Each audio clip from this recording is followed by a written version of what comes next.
It's hard. And that's why in principle, one of my first principle is that, you parented your kids for at least 2 decades, pretty much day to day. And by the time they're teens, you don't know everything about them, but you still do. You're in control.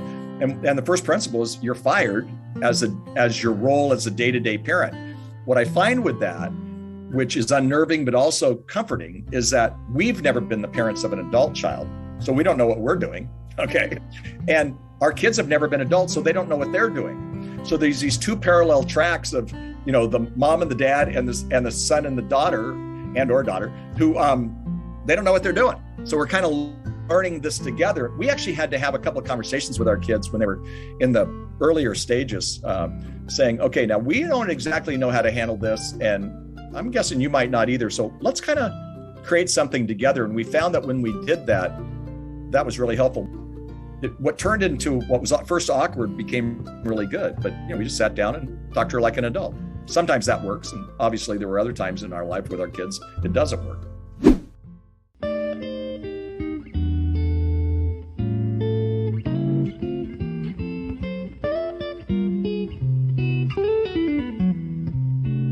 Okay, everyone. Well, I have 2 books in my hand here. And if you're listening to the podcast, obviously you can't see this, but we will have this on YouTube as well. I have 2 books. First one here is Doing Life with Your Adult Children. Keep Your Mouth Shut and Your Welcome Mat Out. And I have Finding Joy in the Empty Nest. Discover Purpose and Passion in the Next Phase of Life. Jim Burns is here. These books, Jim, have arrived just in time. Thank you for writing these. Jim Burns, welcome to the podcast. How are you? Dave, great to be with you. I feel like I need to say A because you're my Canadian brother. But I'll try to speak American English, although you all sound a lot better. I always say Canadians sound better than us Americans. We have all this crummy slang and you don't. Well, I love when I hear my American guests come on and they say you all or y'all. I'm like, that sounds so cool. We don't have anything. We got A. We say A a lot. I like A. I think A is A. I like that. Jim, thank you for writing these books. My wife and I are empty nesters, so we are your humble students today. My wife is at work today. She is kicking herself because she wanted to be here. She could probably hijack this whole podcast and spend time with you on her own. But when these books arrived, I mentioned to you, she snatched them out of my hands. Yes. And she was into them like right away. Right. So thank you. Tell me a little bit about you. Feel like I know you already, but our listeners are maybe hearing about you for the first time. Yep. Let's introduce yourself and tell a little bit about your story. Well, I have adult children and my background is youth ministry, Dave. So I worked with kids all of my adult life. And as I grew up, I realized that some of those kids were growing up and I used to think, wow, their parents need as much help as these kids I'm working with, right? So right. I kind of changed what I was doing and I started trying to help families succeed more. And I still wake up thinking about kids. It's funny, you never get out of that, right? I'm 68 years old. And when I was 18, I was working with kids, but, and speaking in Canada a lot to student groups, big student groups. But I thought the most effective way for me to help kids is to actually help the parents. And so I've given the later part of my life and career and ministry and vocation to trying to help families succeed. And so Homeward, the organization I work with, has 4 values: strong marriages, confident parents.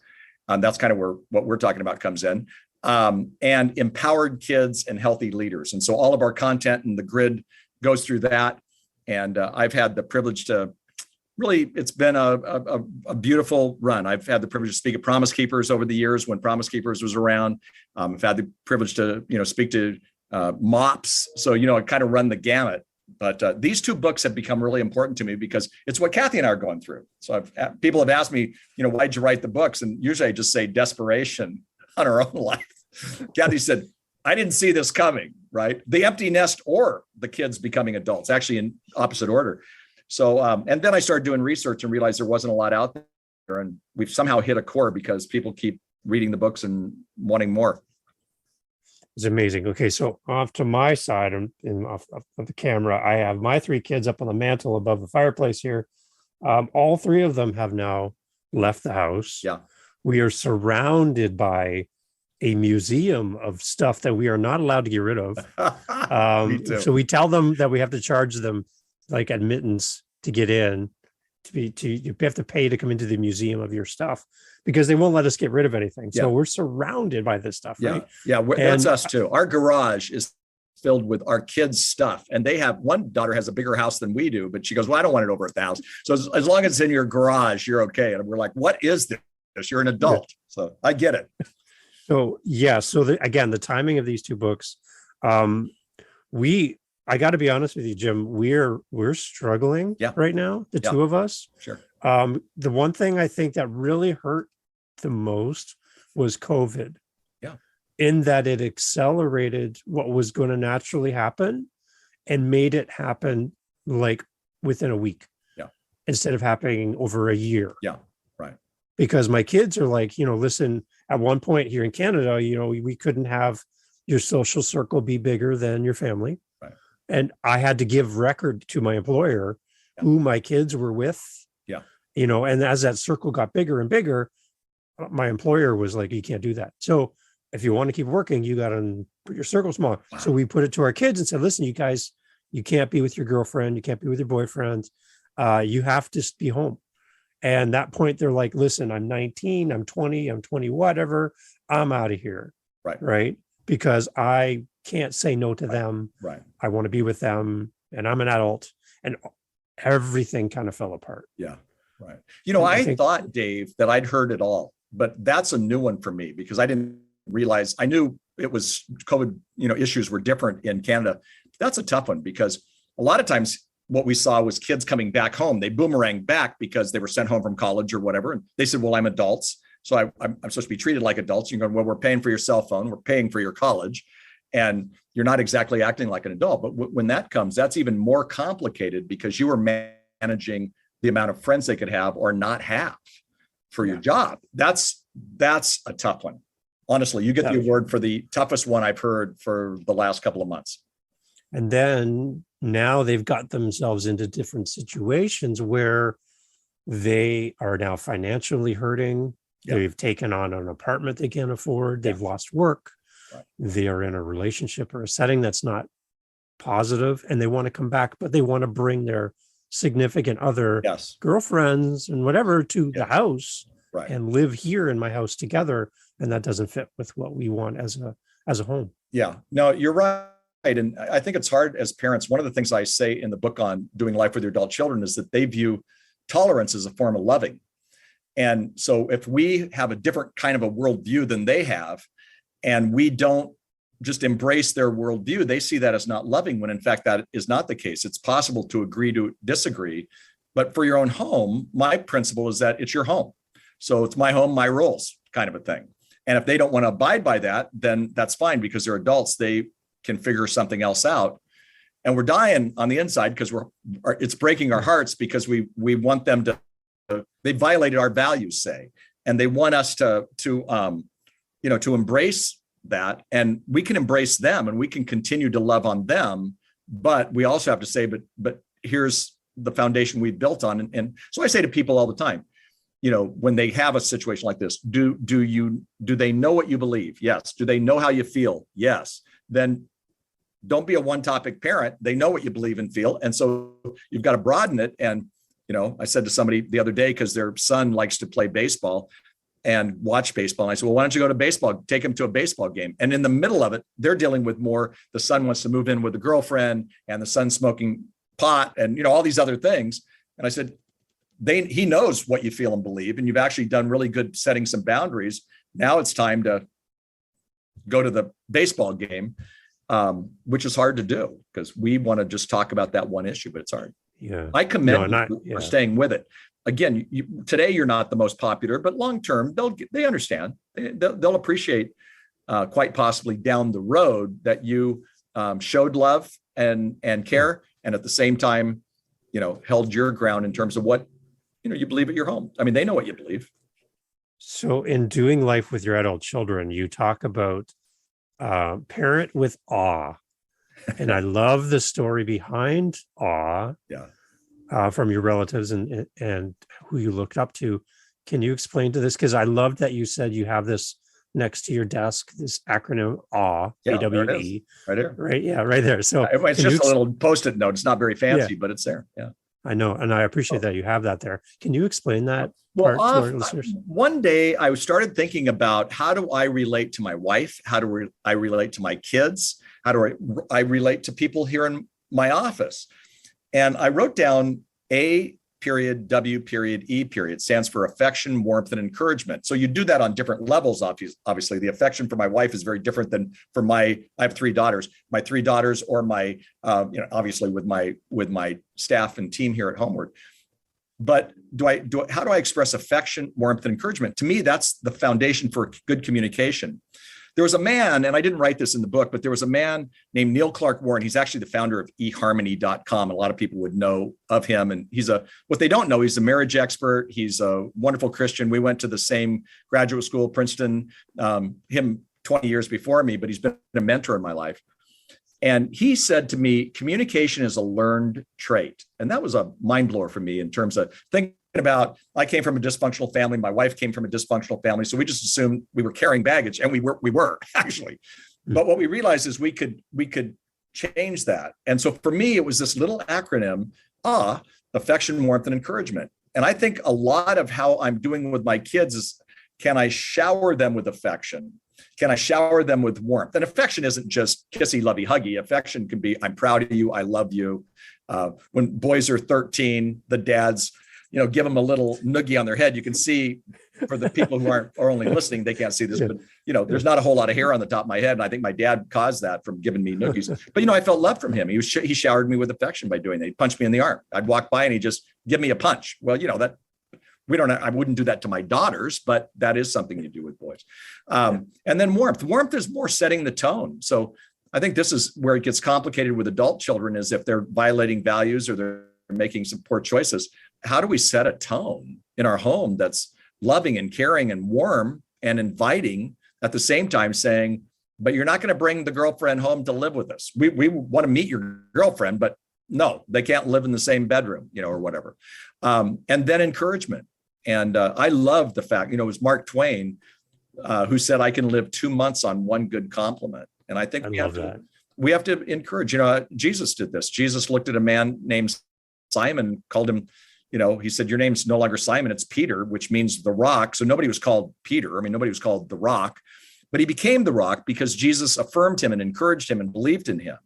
And I think as parents, we can do that even when we are in a place, again, back to, maybe they violated our values or, for a bit. But the years that you're in right now with the age of your kids, what we call emerging adulthood. And actually in the book, Doing Life with Your Adult Children, we talk about emerging adulthood.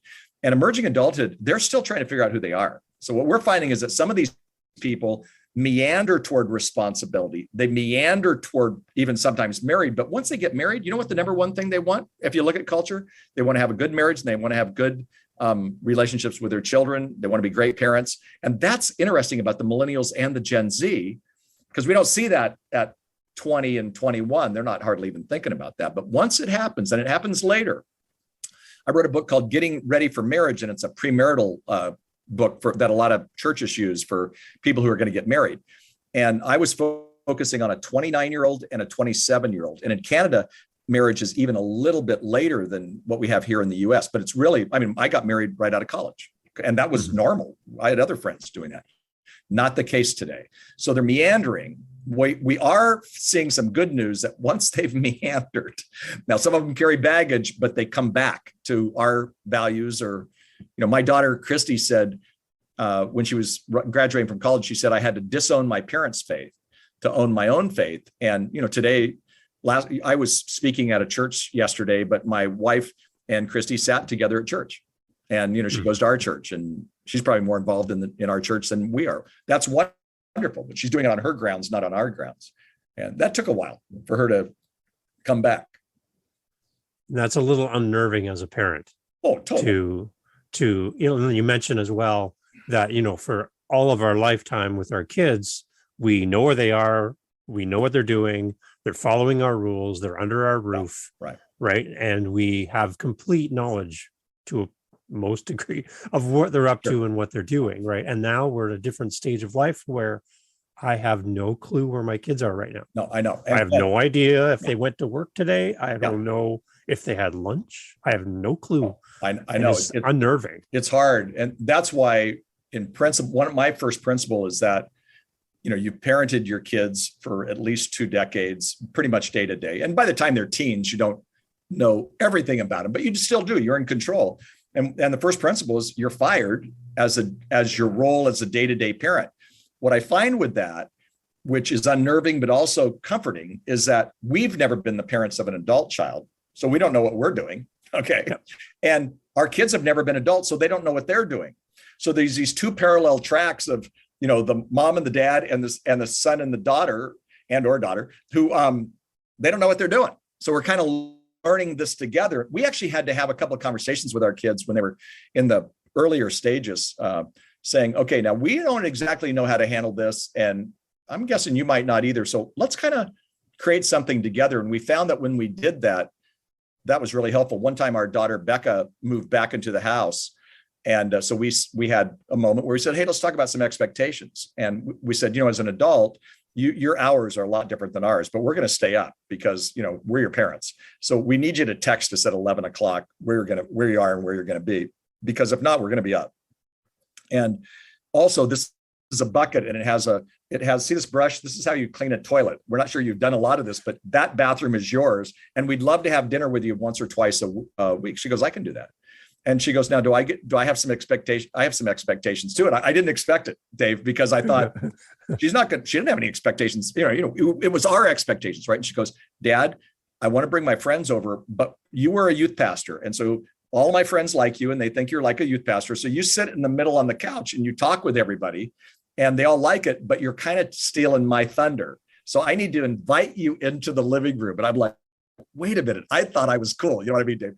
So it was really good because she had some expectations too. And then we kind of created an exit strategy. What will it take for her to get back out on her own? Because she had been living with a friend of hers from college, a young woman who moved to another place. And what would it look like for her to get back? And how could we even, look at the finances and all that? And it was actually a really, what turned into what was at first awkward became really good. But, we just sat down and talked to her like an adult. Sometimes that works. And obviously there were other times in our life with our kids, it doesn't work. Yeah. Okay. So for those parents that might be listening to this, Jim, and they feel like maybe they've failed or they haven't, maybe if they've done something differently, the results would differ and they're not happy with the results they're seeing in their kids. Yeah.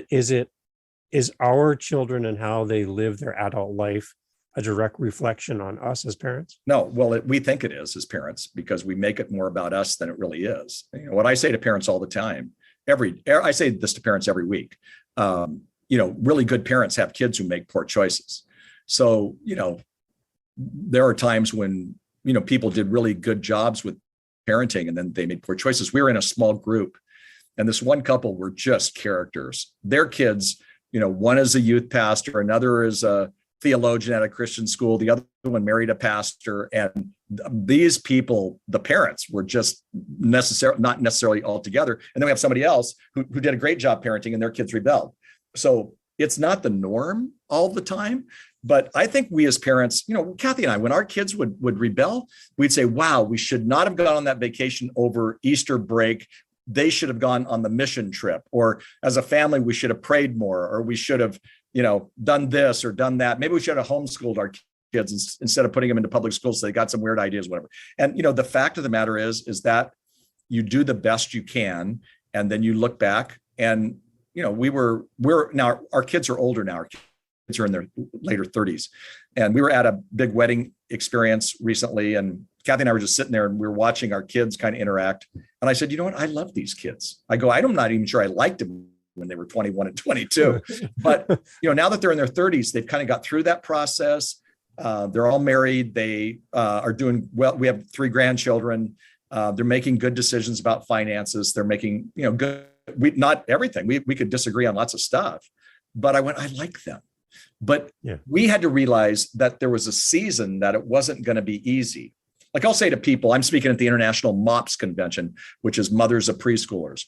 And I always say to them, you know what? Life's chaotic right now, but it's going to be chaotic. I mean, that's just how it is. Well, I think when you have younger adults or what we call emerging adults, I think that's a real chaotic time for us because they're trying to figure it out. They're in the what I call the experimental phase of life. They tend to a lot of them tend to come back to their roots, but they got to get through that stage. And what you hope and pray is that they don't, come back with all kinds of baggage, with some real poor choices. And ever so often you do hear that. You hear about the young woman who got pregnant outside of wedlock, and now she's, kind of becoming responsible, but not that the child is a burden, but that the child, has changed her life, dramatically for the rest of her life. And it was in she doesn't have a dad. There's not a husband in the picture. Those are hard. Those are hard stories. So, I know you touched on this already, but for parents who do feel like they've maybe lost a connection with their kids because they've gone down a path that you don't agree with, or you just can't even imagine could be part of your future, just building that sense of awe and being there for your kids is one way to I think so. And I don't want it to be oversimplification, because at the same time, you may have to go scream into the pillow, and you need a support system around you. I talk a lot about that, both in finding joy in the empty nest and in this other book. I talk about, the need for replenishing relationships, who you can be open and honest with. It was easier for me as a dad than it was for Kathy. Kathy, every Tuesday night, when one of my daughters was in pretty good rebellion during college, the college was about an hour and 15 minutes away. And so I would drive there every Tuesday because my wife was involved in teaching on Tuesday nights. And so I would drive, and there were times when all we talked about was snowboarding or how crummy the teachers were, or nothing that was I always had in my pocket, I had like a list. Are you doing your homework? Are you getting past this? What about this guy you're dating right now? All that. Sometimes we never got to it. But what I found was I wanted to be her greatest cheerleader, because if she crashed, and I actually thought she was going to crash, interestingly enough, she did. But if she crashed, I wanted her to come back to me, not to the arms of a guy who promised her, something that I wasn't going to promise her. So it kind of worked. For Kathy, it was harder. And even the empty nest is I think sometimes, and I'm being general because, I think we all can experience something I call the empty nest syndrome, but I just went and worked harder. That's not positive. But what Kathy did was, she was the center. I mean, she was the sun, and the kids revolved around her. And even I kind of jumped in and revolved around her in our home. And all of a sudden she's lost this identity. And then what she's poured 2 decades of her life into is not working. She's like, wait a minute. This was not supposed to happen this way. And so I needed, as a dad and as a husband, to be drawn to her. But for me, there was a season where I did more of the cheerleading with my kids than Kathy did. Not that Kathy didn't do that. Kathy's really good at that. But it was harder for her every time she would meet in this crummy season. It was about a year with Becca. I remember she was going to become a roommate of these girls. And we went into the house. We're helping her move in. And Kathy she was almost paralyzed because she saw this house and she didn't see it as, I just went, it's an ugly house and these kids aren't keeping care of it. And these kids look like they're, not the kind of kids we wish Becca would be with. Come to find out, Kathy was right. So it was hard for her to go to that house. And so we met Becca other places because she just didn't want to be in that house. I'm not burning on Kathy for that at all. I realized my job was to come alongside Kathy, but also Kathy knew that she had to still be Becca's greatest cheerleader. And that doesn't mean that she, enables her or enables dependency. We weren't throwing a lot of money at her at that time. But she was going to become entitled if we were. And so what we did was we said, you're an adult and you're making some adult decisions. And that's with quotes, because we didn't think they were the smartest decisions. We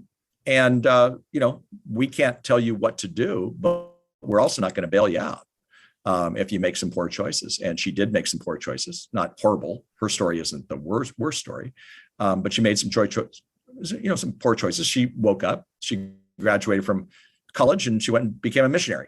So I mean, that's a neat part of the story. But she's not a missionary now, but she has a master's in clinical psych. doing great stuff. But that season was really tough. And we know people where their seasons are a lot longer than our seasons have been. Yeah.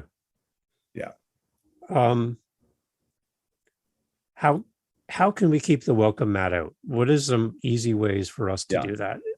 Well, I think even no matter how they are acting, we're spending a lot of times on kids who are violated values. Not all kids are like that, but I think you keep the welcome mat out by spending time with them, and time not on your, time, but sometimes on their time. And so I with adult children, you almost have to take their lead. And so I found with my kids, they all wanted food. They would eat.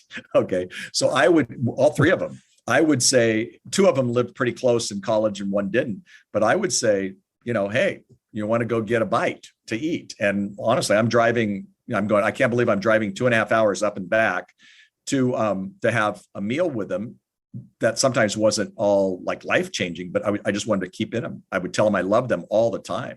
I'd send them little notes. I stopped when they were in high school. I was much more, doing, little spiritual things to them and whatnot. And I actually stopped doing a lot of that. I never stopped praying for them, but I stopped, I didn't want them to see me as preachy and lectury because that was not going to work for this. They would have seen that as toxic. And so I had to let them, out on their own. And so again, you're catching a lot of what our family was like. And it wasn't all bad, to be honest, but, they had to, in some ways, talking about faith, like I said with Christy, but they had to kind of disown, our faith to own their own. But they also had to, they had to figure it out. So experience is a better teacher than advice. So there were times you can't see this, but I have scars on my tongue because I wanted to give them advice all the time. And, they had to experience it. Just like when they were little, I remember our daughter Heidi, gets on a bike and I'm going, no, you don't do it that way. And she crashed and she skinned her knee. You know what? That was the best thing that could happen to her, to be honest. I'm not sure my wife would think that to this day because she was putting on the Band-Aids and all that. Heidi got up, listened to me, learned how to ride her bike in, about 10 seconds. Sometimes the crash or, they're like, wow, this is not as, you were talking about kids who have to, all of a sudden they're having financial problems. Well, if you always bail them out, then they're not going to understand that, hey, you got to work hard to make those payments and whatever that might be. Now, 75% of parents of adults do help their kids out at one way or another, sometimes with finances. But I think the bailing out isn't a good idea a lot of times because they need to learn on their own. And it's hard watching them fail or fall. But again, that's how they learn. Yeah. So as well, with finding joy in the emptiness, I love how you're addressing tips for empty nesters and couples. But as well, you also talk to single parent empty nesters. Yeah. And I don't hear a lot of resources for them. There's not a lot of resources. And if you look at empty nesters, I mean, I don't know, it's not half, but it's a huge amount in North America who are single. And I couldn't find things. And so at first, I think my publisher wanted me to write a marriage book on empty nest. And I went, there's plenty of marriage books on empty nest, and I do write on that. That's a major passion for me. But what I found with the single, and I interviewed single women and single men and what they were going through. And I came up with the fact that they had two losses because they had the loss of their kids becoming adults and now they're not in the home, the empty nest, but it was really quiet. But the other loss was that they were dealing with either the death or divorce of a spouse. Sometimes they were so busy depending on when it happened, but they were so busy and they were working so hard to get their kids out of the house and, fed and all that once they went into the empty nest, that's when they dealt with the, issues of this death or of this divorce. So they have two losses. Whereas with Kathy and I, we had one loss and we could kind of talk about it. Now, when I say one loss, we had three losses because of our three kids, but we had the loss, but then we could buddy up and talk about it and work through it. Yeah. And with the single parents, some of them didn't have that because they hadn't been putting as much time into replenishing friendships, partly because most single parents don't realize how good a job they are doing. But in doing that, they give up so much. And sometimes it's their friendships and their social life and all the other things. And it's complicated. I don't have an easy answer for them. But so again, I wanted to write to them and I wanted to encourage them and I wanted to recognize some of their specific issues. And I met some great single empty nesters, and they really helped me understand that, there's some really healthy things that they can be doing. And one is understanding that they really, lean into friendships, but also it's not like you're losing your kids, you're losing their day to day. But I know a single empty nest mom who every Sunday gets together with her daughter and her husband and the husband and the grandkids, and they have food at the house and they have fun. And, just this, it's just every Sunday it happens to happen. And then the other one that's away on about a monthly basis, she's, connecting, and she's actually doing the drive and meeting with the kids and with the daughter. And sometimes it's her friend, her daughter. When I said kids, I meant sometimes the daughter brings her friends too. But she's just changing the relationship the way it goes. And what you don't want to do is just go, I'm lost, and stay, sitting eating ice cream at home, saying, when are the kids going to call? It's amazing. Jim, like both of these books, I told you, like they're so meaningful to my wife and I right now. I'm so impressed. Like I wish I could talk to you for hours and hours. You do have many things on your plate, but I do appreciate your time today. As we close off today, what would your message be to somebody who is on the doorstep of an empty nest? Yeah. How do we prepare for this? Well, first of all, I think we should, you answered it, Dave. I think we have to prepare a little bit. What we did with hundreds of people that we talked to and I wrote this book during COVID. So it was on mainly Zoom calls with loads of people, me asking questions, what's going on, is we realized that people hadn't prepared for the empty nest. And so once their kids were gone, they were preparing, getting their kids out of the house, going to college, going to the workforce, whatever, but they were doing that well, a lot of them. But all of a sudden it's quiet and they look up and they go, wow, even in a marriage, we buried some things under the mat. So, wow, gosh, we've got to deal with that. We have to reinvent our life. Yeah. And I think when you do it, when you're already in the empty nest, it's harder than if you kind of have been thinking about it just a little tiny bit. It's kind of, then you're preparing for it, if you would. But we found a lot of people didn't prepare. And that was a harder thing. And you know what? One of the things that happens is in the midst of all that, and especially if the kids aren't doing well, we have to understand that even for our kids and for our spouse, the big question is, even if they're violating values, do you still love me? And I think sometimes, like with Kathy and I, we actually had to reinvent our marriage relationship. I mean, we had love. We've been married 48 years and we speak on it. I write books on marriage, right? Mm-hmm. But what we realized was that we had to reinvent our relationship now that our kids were gone, because so much of our relationship was based around our kids, and it got real quiet real quick. And we're like, so what are we going to do? And for us, we had to even rekindle some of the romance. So it's a mouthful to your question, but a lot going on. Yeah.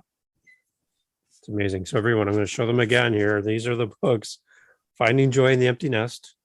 A wonderful book. It's perfect for my wife and I right now. And now as we go deeper with our kids, doing life with your adult children, 2 amazing books from Jim. Jim has more than this. And you can find that through the website. Jim, how do people contact you? People can go to Homeword, HOMEWORD.com. And Homeword does some great things. We have over 2 million resources in print. We're the largest provider of parenting seminars in the US. And we do a lot of stuff in Canada. I'm soon to be in Saskatchewan. And it's not exactly as easy to get to as where you live, Dave. But but I have just found that the Canadian parents need the same amount of input as we need here in the US. And it's really so similar.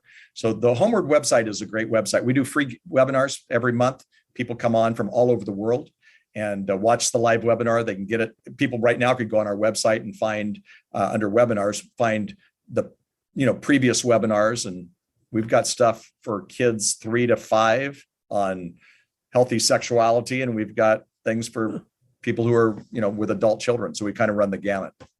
Nice.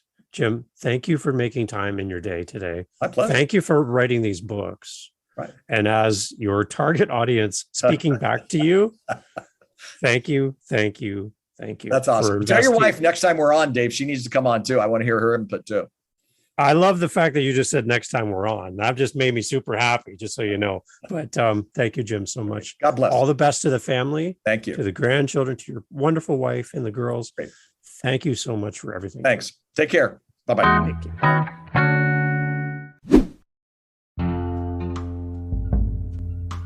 Hey guys, thank you for listening to the podcast. Jump over to livingthenextchapter.com, our website, and you will see a spot where you can leave a voice message. We'd love to hear your feedback. We're trying to make it as easy as possible to hear from you. So if you want your voice on this podcast, yes, that's possible. Go to livingthenextchapter.com. Click the little icon, little microphone icon. Leave a voice message. We'll insert your message into the podcast. Tell us where you're listening from. Tell us your favorite guest. Maybe there's a guest we should have on the podcast. Maybe you should be our next guest. Leave us a message. livingthenextchapter.com. Again, thank you so much for listening. Please share this podcast episode with one person. That's all we're asking. Meet you over there at livingthenextchapter.com. Thank you for listening. Thank you for sharing. Love to hear from you. Till the next episode. It's coming up right away. Be sure you hit that subscribe button. Thank you for being part of Living the Next Chapter. Thank you for supporting our guests. Great day.